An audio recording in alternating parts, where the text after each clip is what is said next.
ఎన్నికల్లో అధికారంలో రావటం ముందు ఏ విధంగా వాగ్దానాలు చేస్తారు నేను భరించలేదు. అధికారంలోకి వచ్చాక ఆయన ఏ విధంగా ప్రజల్ని మోసం చేసుకుంటూ వెళ్తున్నాడో కళ్ళారా చూస్తున్నాం. సారీ.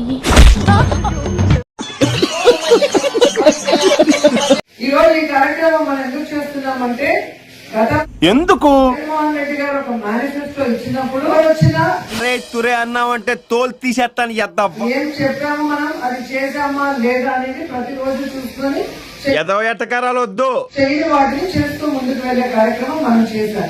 చెప్పవే నేను వింటాను కదా. ఓ చెప్పే. కానీ జగన్మోహన్ రెడ్డి గారు ఇచ్చే ప్రతి ఒక్కటి ఇస్తూ ఏంటి బాబా అన్న ఇంకోసారి అది కాకుండా అడిషనల్ గా సూపర్ 6 ఇస్తాను. అంతా బాగానే ఉంది. మళ్ళీ ఎప్పటిలాగే ఆ మేనిఫెస్టోని డస్ట్బిన్ లో పెట్టేసి మీ ఊళ్ళో తెలివితేటలు ఇక్కడ వాడకు. దాని గురించి పట్టించుకోకుండా అన్ని చేసేసాను. చేయలేదని ఎవరైనా మాట్లాడితే వారికి నాలిక మందమని సిగ్గు లేకుండా నీ బతుకు సిగ్గొకటి నీ అన్నగాడు చేసిన లుచ్చా పని. ఒక సీఎం స్థాయి వ్యక్తి అబద్ధాలు చెప్పడం మీరు గమనించారు. గౌతమ్ అసలు వీడు మన సైడేనా? Of course. మరి ఎందుకు అట్లా మాట్లాడుతున్నాడు? ఇప్పుడు సంతకం పెట్టి మోసం చేస్తే ఏమంటారు? మాకు తెలియదు సార్, మీరు దేశ ముద్ర కాబట్టి చెప్పండి. చీటర్ అంటారు. ఏం మాట్లాడతాడు నువ్వు? చీటింగ్ కేసు పెట్టాలి. 420 కేసు. ఈ 420 కేసు పెట్టాలా వద్దా? ఖచ్చితంగా పెట్టాలి కదా. నీకు దండం అమ్మా, నువ్వెక్కడ దొరికావేనా? ఎందుకంటే ఈ రాష్ట్రంలో మహిళల్ని మోసం చేశారు, రైతుల్ని మోసం చేశారు, నిరుద్యోగుల్ని మోసం చేశారు.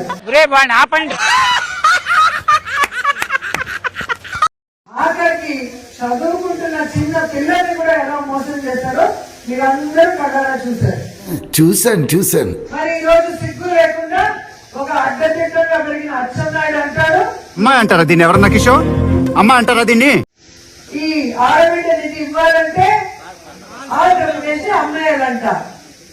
అంటే అన్నాడు గాని ఆ ఊహ ఎంత బాగుంది. మరి ఇన్నిసార్లు మంత్రిగా చేసిన నీకు, ఇన్నిసార్లు ముఖ్యమంత్రి చేసిన చంద్రబాబు నాయుడు ఏం చేస్తున్నావే ఇక్కడ? తెల్లెంటుకుంటే పీక్కుంటుంది.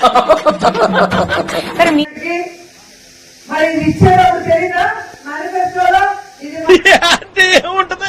మొత్తం లాగేశారు కదా, ఏమీ లేదా? అంటే ప్రజల్ని మోసం చేయాలి, ప్రజల్ని చీటింగ్ చేయాలి. విన్నా, అంతా విన్నా. నువ్వేమన్నావో నేను విన్నా, మన పెద్దలు విన్నా. మనం అధికారంలోకి రావాలి కాబట్టి ఏదైనా చెప్పొచ్చు అన్న ఒక్క దొంగ ఆలోచనతోనే ఇప్పుడు కరెక్ట్ గా మాడుతున్నారు సారు. ఇదయ్యా మీ అసలు రూపం. అవునరా, ఈ మేనిఫెస్టోని మీరు ఇచ్చారని అడుగుతున్నాను. తెలియదురా, తెలిసినా చెప్పను. ఏం చేస్తావరా? బడ్జెట్ ఎంతుంది, రాష్ట్ర అప్పు ఏంటి, నమస్కారం, చేసుకో. రాష్ట్ర ఖజానాలో ఏముంది, మనం చెప్పింది చేయగలమా లేదా అన్న ఆలోచన ఉండాలి కదా. ఒరే అన్న రూల్స్ పెడతారు, ఆయన ఫాలో అవ్వరు, కానీ మనం ఫాలో అవ్వాలి. జగనన్న చిన్నవాడైనా వాడే ఉద్దేశంతో అన్నాడు. మొదటిసారి ముఖ్యమంత్రి అయినా ఆయన చెప్పిన ప్రతిదీ చేశాడు. ఎలా ఉందిరా? షేక్ షేక్ షేక్ ఆడిస్తాను రా. ఎలా చేశాడు? ఆయనే సంపద సృష్టించుకున్నారు, డబ్బా డబ్బా డబ్బా డబ్బా డబ్బా కొట్టు. ఆయనే ప్రజలకు ఇచ్చిన మాటలు నెరవేర్చుకోవాలన్న చిత్తశుద్ధితో చేశాడు. అమ్మో ఏపీని అమ్మేయాలి, అమ్మో ఎంతకి తెగించారా? భయం వేస్తుంది, నేను చేయలేను, ఇలాంటి మాటలు ఎప్పుడైనా మాట్లాడారా? ఏంటి మమ్మీ ఎవడీడు?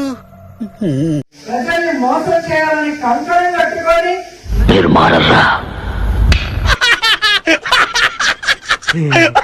మేనిఫెస్టోలో అబద్ధాలు పెట్టి ఈ రోజు పిచ్చి మాటలు మాట్లాడుతూ భరించలేకపోతున్నాం బ్రో.